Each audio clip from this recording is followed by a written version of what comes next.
হ্যাঁ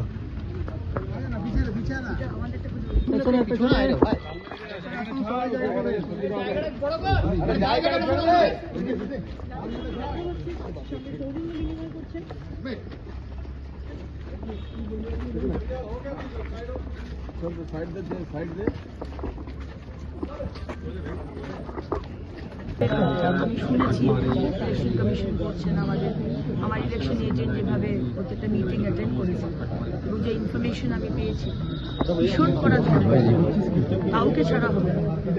মানে সে যে কোনো পার্টিরই তুমি হও না কেন, বদমাইশি আর চালাকি করতে গেলে খুব মুশকিল, আর তৃণমূলের খুব মুশকিল হয়ে গেছে।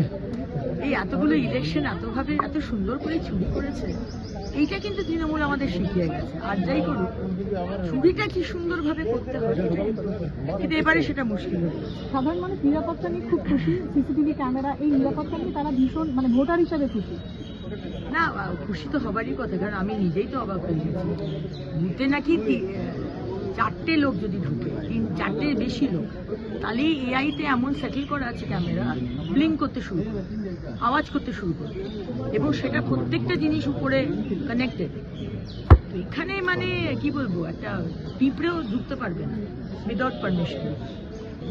শান্তিপূর্ণ ভোট হবে কতটা আশাবাদী এখন তো সকাল? দেখুন, আমি আশাবাদী শান্তিপূর্ণ ভোট, এত ব্যবস্থা করা হয়েছে, এত দিনের প্রস্তুতি, এত মানুষের স্বপ্ন, শান্তিপূর্ণ ভোট আমাদের মাননীয় গৃহমন্ত্রী বারবার বলেছেন, জ্ঞানেশ কুমারজি বলছেন। কিন্তু আমার ডাউট লাগছে কোথাও, কারণ কি আমার কাছে খবর আসছে যে তৃণমূল লোডশেডিং করিয়ে দেবে, মাঝে কোথাও কোথাও লোডশেডিং করিয়ে রিগিং করার চেষ্টা করবে। কতটা করতে পারবে সেটা আমি বলছি না, কিন্তু ওরা লোডশেডিং করার চেষ্টা করবে। প্লাগ পয়েন্টে বলছে কাগজ ঢুকিয়ে দিয়েছে কোনো কোনো প্লাগ পয়েন্টে, এগুলো আগেকার স্ট্র্যাটেজি। প্লাগ পয়েন্টে কিছুক্ষণ বাদে প্লাগ পয়েন্টে নড়ে যাবে আর ক্যামেরা অফ হয়ে যাবে। আর নতুন ক্যামেরার টিম যতক্ষণে পাঠাবেন ততক্ষণ 45 মিনিট 1 ঘন্টা হয়ে গেছে।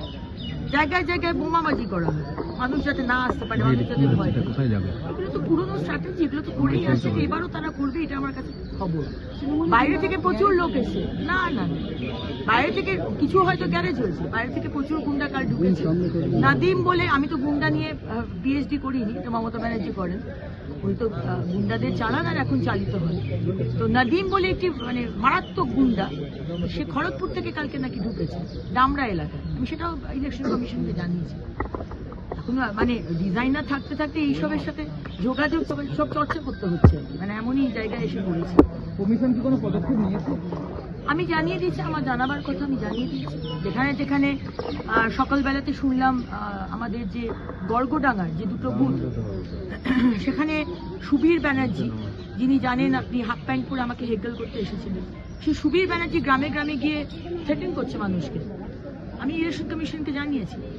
সুতরাং খবর আমাদের কাছে সঙ্গে সঙ্গে চলে আসছে। আপনি এখানকারই ভোটার, ছোট থেকে এখানেই ভোট দিয়েছেন, এই ভোটটা কতটা ভোটার হিসেবে আলাদা লাগছে আপনার কাছে? ভীষণ আলাদা। বাংলাকে তো বাঁচাতে হবে। আজকে বাংলায় কি অবস্থা বলুন তো, ছেলে মেয়েগুলোর কোনো চাকরি নেই। ফার্স্ট প্রায়োরিটি তো আমাদের চাকরি।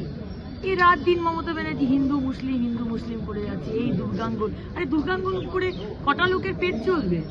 জগন্নাথ কালচারাল সেন্টার করে কটা লোকের পেট চলবে? এইসব এখন এগুলো মানে গিমিকগুলো এখন আর চলে না। এখন মানুষ এগুলো বুঝে গেছে, আমাদের চাকরি চাই, জল চাই, বাড়ি চাই, রাস্তা, ইনফ্রাস্ট্রাকচার ডেভেলপমেন্ট, মেয়েদের কলেজ, প্রাইমারি হেলথ সেন্টারগুলো ভালো হোক, স্মার্ট ক্লাসরুম হোক। সরকারি টিচারই নেই। আজকে আমরা এলে আমরা স্মার্ট ক্লাসরুম করব, প্রাইমারি হেলথ সেন্টারগুলো এত ঝকঝকে হবে যে কেউ জেলার হাসপাতালে যেতে হবে। বড় অপারেশন ছাড়া সবকিছু যাতে প্রাইমারি হেলথ সেন্টার